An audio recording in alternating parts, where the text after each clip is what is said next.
The photographs were meant to humiliate him. That was the honest truth of it. Not to inform the mediator, not to advocate for a child's welfare, but to reduce a man to his square footage and the age of his shoes and use those things as evidence that he had failed. 7 photographs, arranged in a neat row across the conference table like a prosecution's opening argument, each one a different angle on the same verdict. This man cannot provide. Eli Johnson looked at them without moving.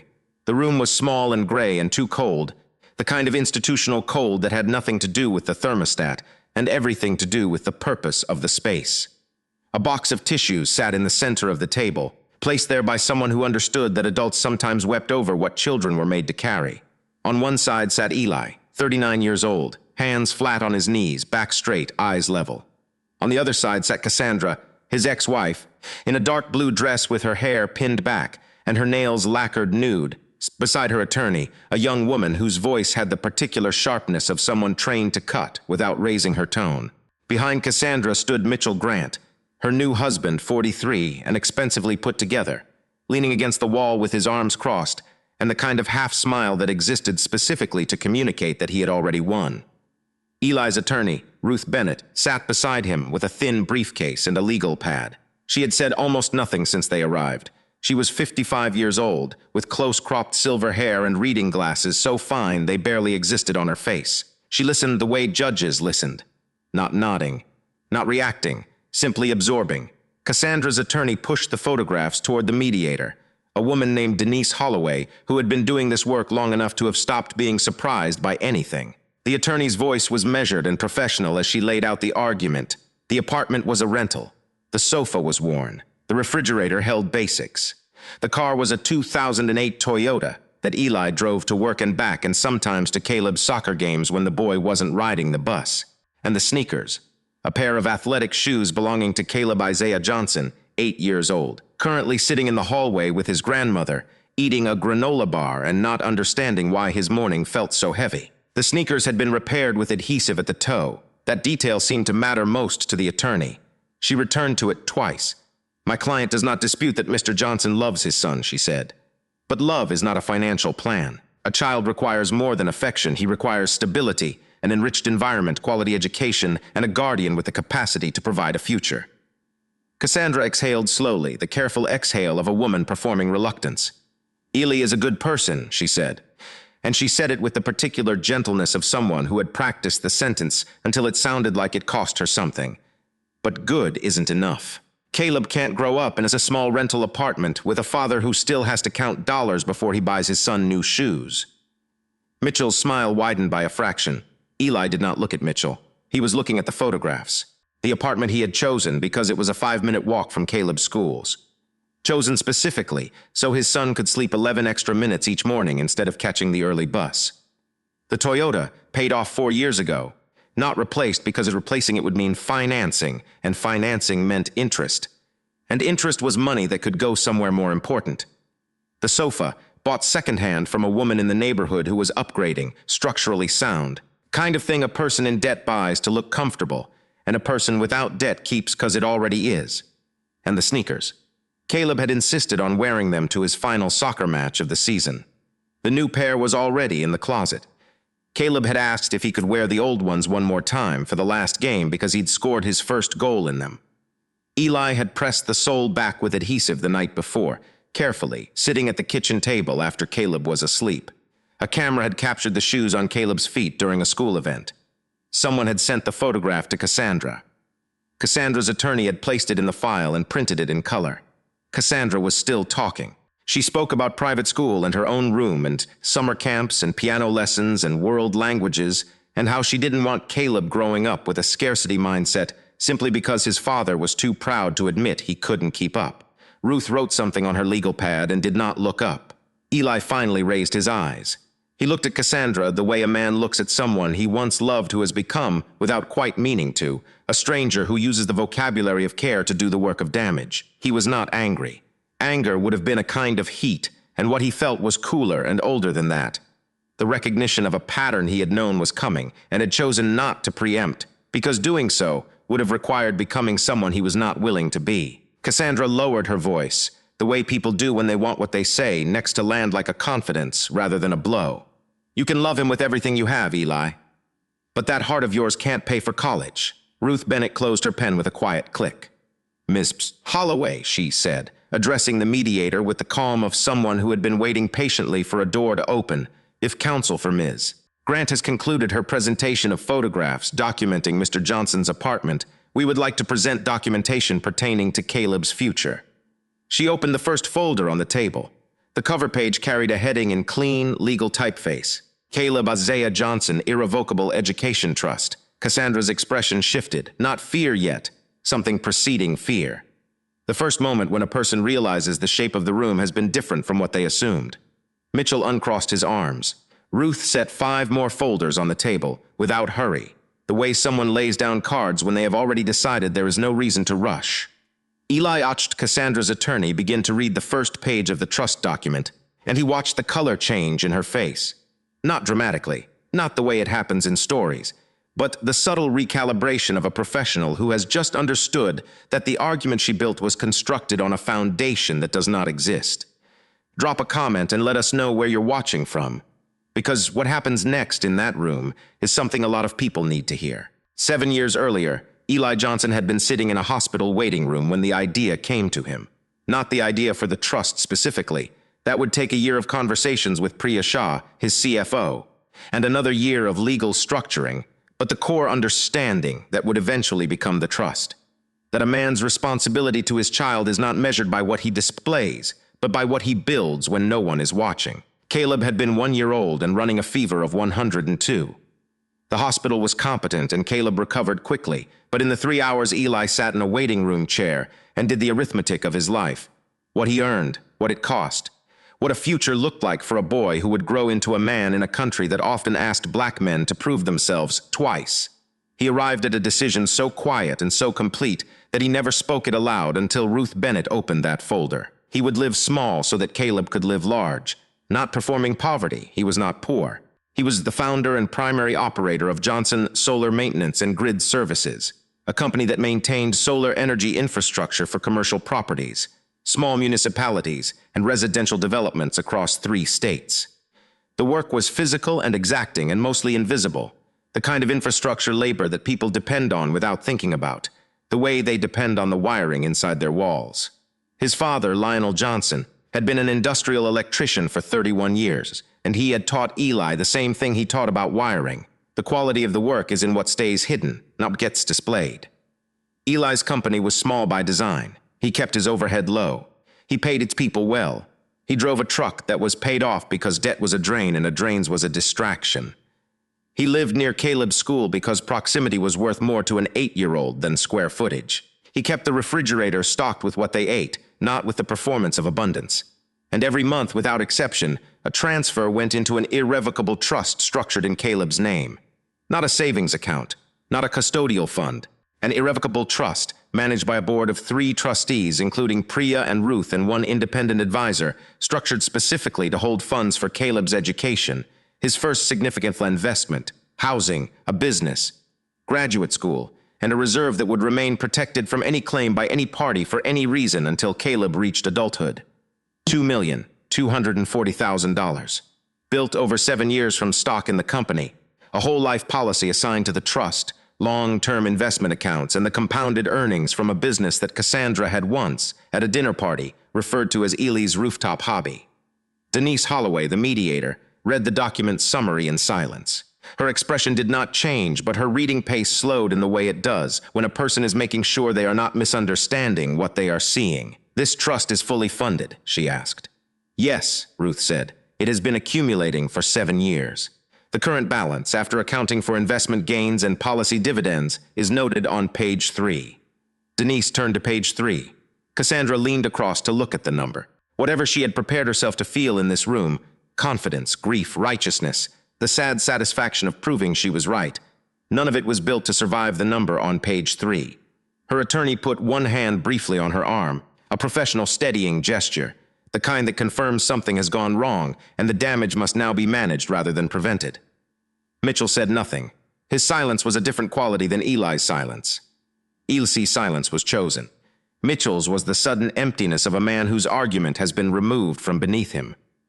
What happened in the weeks before that morning was the substance of a story Eli had never told anyone, not because he was ashamed of it, but because privacy had always felt like its own form of dignity. He and Cassandra had met 12 years ago at a conference for small business owners.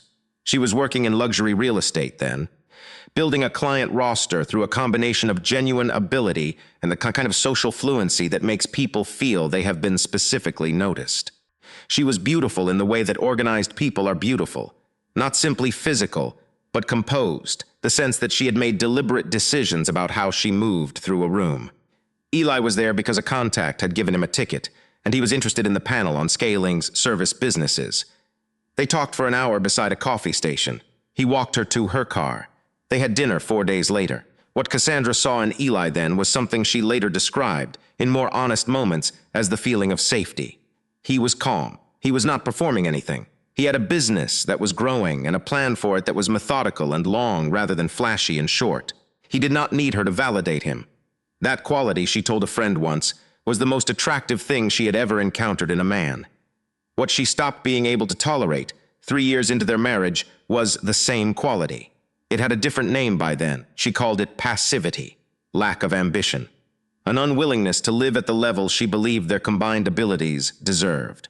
She wanted a house in a neighborhood that signaled something. She wanted a car that said something when they pulled up. She wanted the markers that told people, when they were introduced at a dinner party, that the Johnsons had arrived. Eli would nod and then not do anything about it, because the markers she described were, in his accounting, exactly the things that would undermine the only project that actually mattered, the thing he was building for Caleb. They separated when Caleb was 18 months old. The divorce was not bitter in the way divorces become when money is the center of the conflict, because there was never a fight over money. Eli's income was modest on paper. He paid himself a careful salary from the company, kept his personal lifestyle lean, and reinvested and saved structured. Cassandra looked at the salary in the apartment and the old Toyota and concluded what seemed obvious. She concluded wrong. Mitchell Grant had arrived in Cassandra's life 2 years after the divorce. He was everything she had wanted Eli to perform: the watch, the vocabulary of investment, the social connections, the tasteful apartment in the right neighborhood. He was also, as Ruth's investigation had quietly established, and the court proceedings would eventually confirm, carrying substantial consumer debt, 2 leveraged investment accounts with significant losses, and a habit of spending on appearance that exceeded his actual liquidity by a meaningful margin. It was Mitchell who had encouraged Cassandra to pursue full custody. He framed it as advocacy for Caleb's welfare. But his calculation, which was never spoken and never needed to be spoken, was simpler. If Cassandra controlled the custody arrangement, she could argue for increased child support, and increased child support meant more money moving through the household he shared with her. He had looked at Eli's apartment and his old car and his worn sofa and drawn the only conclusion available to a person who measures value by display. He had been wrong in the same way Cassandra was wrong, which was the particular wrongness of people who confuse the evidence they can photograph with the reality they cannot see. The mediation session adjourned after 3 hours. Cassandra requested a private consultation with her attorney. Denise Holloway noted, without editorial, that she would require additional sessions. Eli walked into the hallway, where Caleb was sitting with his grandmother Dorothy, who was 64 and had spent 30 years as a school administrator and had opinions about this entire proceeding that she expressed through the quality of her silence. Caleb looked up. "Are we done?" he asked. "Not quite yet," Eli said. He sat down beside the boy. "How's the granola bar? Stale? Want something better? Can we get pancakes after?" Caleb leaned against his father's arm. He was 8 years old and smart in a way that manifested as careful observation rather than rapid speech. He watched things before he decided what to say about them, a quality he had absorbed from the man he sat beside without knowing he had absorbed it. "Dad," he said, after a moment. "Yeah, is Mom trying to take me away?" Eli put his arm around his son. He was very precise about what he said next because Caleb would remember it. Children always remember the sentences adults speak when they think the stakes are too high for anything but the truth. "She's trying to make sure you have a good life," Eli said. "She's doing it in a way I disagree with, but that's what this is about." Caleb was quiet for a moment. "Do you think I have a good life?" Eli looked at his son, at the sneakers with the repaired toe, still on his feet. Because Caleb had worn them this morning without being asked to change, The same sneakers whose photograph was now sitting in a mediator's file, being used as evidence against the man who had fixed them at midnight by lamplight because his son had asked him to. "I think you have a good life," Eli said. "I think it's going to be a great one." The formal proceedings moved to family court 6 weeks later, when mediation failed to produce an agreement Cassandra would accept. The courtroom of Judge Marlene Carter was small and plain, and some foot-leet of paper. Judge Carter was 62, and had been presiding over family cases for 19 years, and was not, as her reputation confirmed, easily impressed by the trappings of wealth or the theater of legal performance. She had read the documentation in advance. She had questions. The morning began with Cassandra's attorney presenting the case for primary custody on Cassandra and Mitchell's behalf. The argument was organized and professional. The apartment versus the house, the school options, the financial comparison of the two households, the availability of resources. It was well constructed. Judge Carter listened without expression. Then Ruth began. She did not open with the trust. She opened with Caleb's school records. Attendance perfect, across 3 years, no tardiness. Academic performance consistently above grade level. 3 commendations from teachers for engagement and collaboration. She opened with a letter from Caleb's soccer coach describing a child who showed up to every practice, helped younger players, and displayed the kind of consistent presence that, the coach noted, he had come to associate with children who had a reliable parent at home. She opened with the results of an independent evaluation conducted by a child psychologist who had spent 4 hours with Caleb and noted, in the flat clinical language of her profession, a well-adjusted child with a secure attachment pattern and a high degree of emotional literacy. Then she presented the trust. And then she did something that Eli had not anticipated, though he understood it immediately when it happened. She presented an accounting of Mitchell Grant's actual financial situation, credit card balances, investment account statements showing significant realized losses, a second mortgage on the home Mitchell had purchased with debt rather than equity, a pattern of expenditure that, Ruth demonstrated calmly and without drama, exceeded income in every fiscal quarter for the past 4 years. She had also obtained, through discovery, a series of text messages between Mitchell and Cassandra from the period during which the custody action was being prepared. The messages were not incriminating in a criminal sense, but they were revelatory in a different way. They showed a man advising his wife on how to frame Eli's lifestyle choices as evidence of instability, coaching her on language, suggesting angles of argument, and, in one exchange that Judge Carter read twice, discussing the child support calculation that would flow from a change in custody arrangement. Mitchell was asked to testify. He was composed. He was polished. He used the vocabulary of financial planning and educational opportunity, and a child's best interests with the practiced fluency of someone who had prepared extensively. But Ruth's cross-examination was methodical, and each question stripped away a layer of that preparation. Had he ever advised Caleb's father directly that the child's needs were not being met? He had not. Had he ever accompanied Cassandra to a school event or medical appointment for Caleb? Twice, in 2 years. Had he ever been present for a conversation between Caleb and his father about the boy's interests, fears, or questions about the future? He could not recall a specific instance. Had he ever discussed with Cassandra the possibility that Eli's modest presentation might be a deliberate financial choice rather than a limitation? He had not considered that possibility. Judge Carter made a note. Ruth concluded by returning to the trust, not as a display of wealth because it was deliberately structured never to appear as such, but as evidence of a particular kind of fatherhood, one that operated over time, in private, without requiring an audience. She noted that the trust was funded by business income from a company Eli had built and managed for 7 years, while raising a child, maintaining a home, sustaining an active presence in his son's education and activities, and doing so without the visibility that might have earned him recognition, but also without the debt that might have undermined the stability he had chosen instead. The question before this court, Ruth said, is not who has the larger house. The question is who has been building something real for Caleb, and who has been building a performance of something real. She did not look at Mitchell when she said it. She did not need to. Judge Carter delivered her findings 12 days later in a written opinion that was thorough and measured. She found that both parents loved Caleb.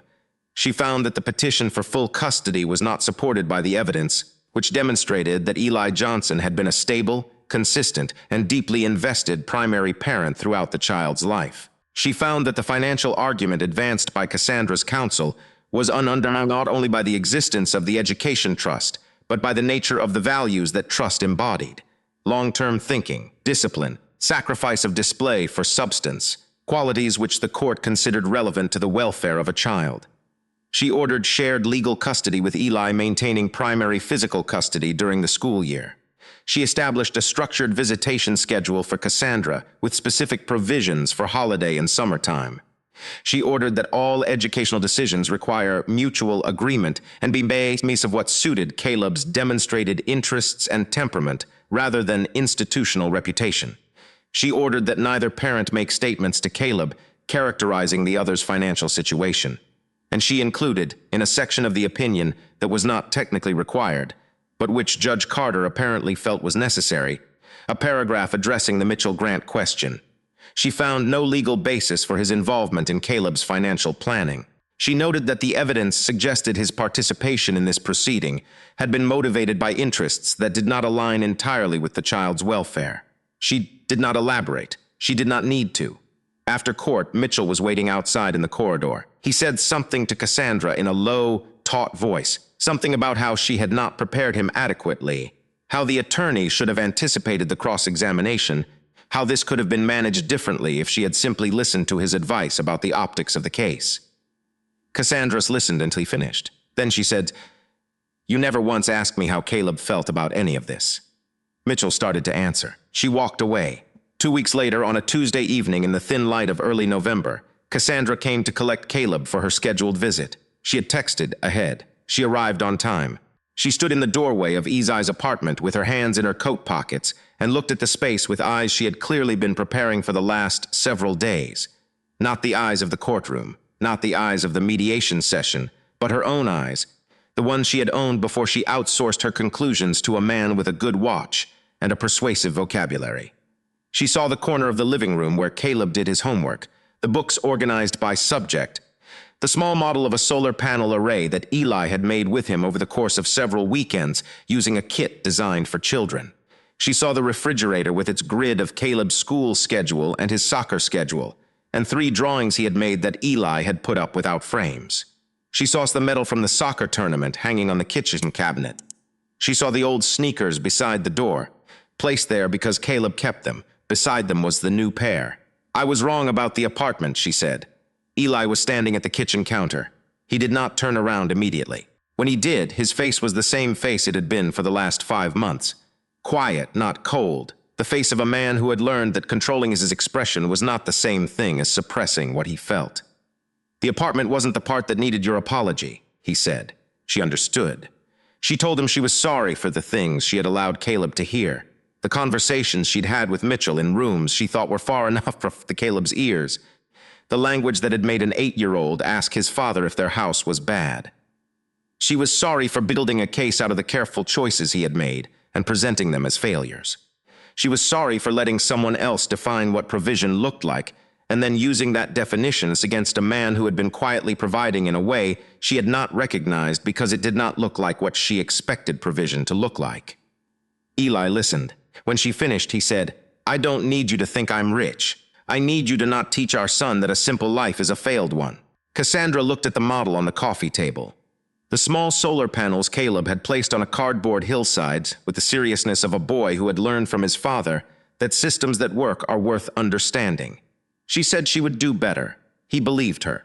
Not completely, not immediately, but enough to mean something. She spoke to Caleb before she left. She sat on the sofa that had been a photograph in a mediator's file, and she looked at her son and she said, "Mommy said some things that made you feel like a problem people were fighting over. That was wrong. You are not expensive. You are loved." Caleb hugged her. Then he looked at his father. Eli nodded, a small thing but enough. Several months after the court's decision, in the slow warmth of late spring, Eli took Caleb to a project his company had been contracted to maintain, a solar array installed on the roof of a public library in their district. The building was plain and low and surrounded by a parking lot that shimmered in the heat. On the roof, the panels caught the afternoon sun and converted it into electricity that kept the lights on and the computers running and the air conditioner cycling for a building where people came to read and study and think. Caleb wore a small hard hat that Eli had ordered specifically for site visits because he'd started bringing his son along on Saturdays. The boy stood at the edge of the rooftop access platform and watched the panels. 40 of them, arranged in rows, tilted at the angle that captured the most light through the longest stretch of each day. "How do they know when to stop?" Caleb asked. "They don't stop," Eli said. "They just store what they can't use right away, for when it's needed." Caleb was quiet for a moment, thinking with that careful thinking of his. "Is that like my trust?" he asked. "Something like it," Eli said. "But the trust isn't for feeling better than anyone. It's for having choices, and for understanding that choices come with responsibility." Caleb nodded slowly. "Can I still keep my old shoes?" Eli looked at his son. The question was simple, and the answer was enormous. He understood what Caleb was really asking, whether the things that carried memory had value, whether the worn and mended parts of a life were worth keeping, or whether they should be discarded in favor of the newer and more impressive version. "You can keep anything that reminds you of who you were when you were learning how to run," Eli said, "as long as it doesn't keep you from going further." Caleb held on to that answer the way children hold on to the sentences that tell them something true about the world. In the fall, the library where Caleb attended the after-school program hosted a science showcase. Students from 4 schools brought projects. Caleb brought a model he had built over 6 weeks.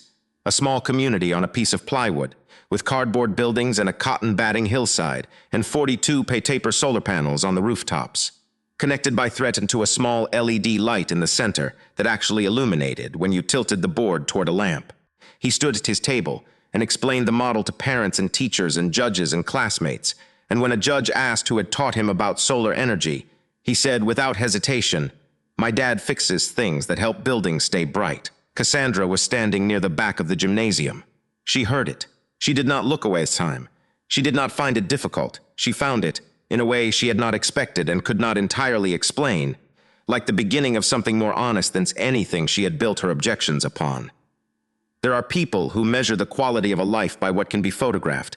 They look at the apartment, the car, the sofa, the shoes, and they draw the only conclusion their framework allows. And then there are people who understand that the most important structures are the ones built inside rooms where no one is watching, inside trusts and long-term accountants, carefully packed school lunches and conversations at kitchen tables, when children ask hard questions, and fathers decide that truth, delivered gently, is the only provision that never runs out.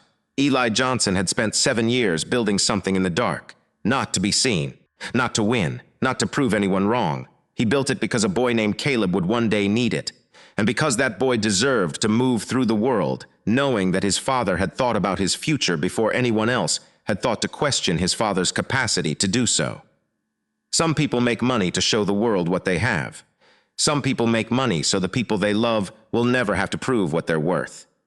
The difference between those two things is the difference between a photograph and a trust fund, and between a man who performs stability and a man who, quietly and without announcement, builds it.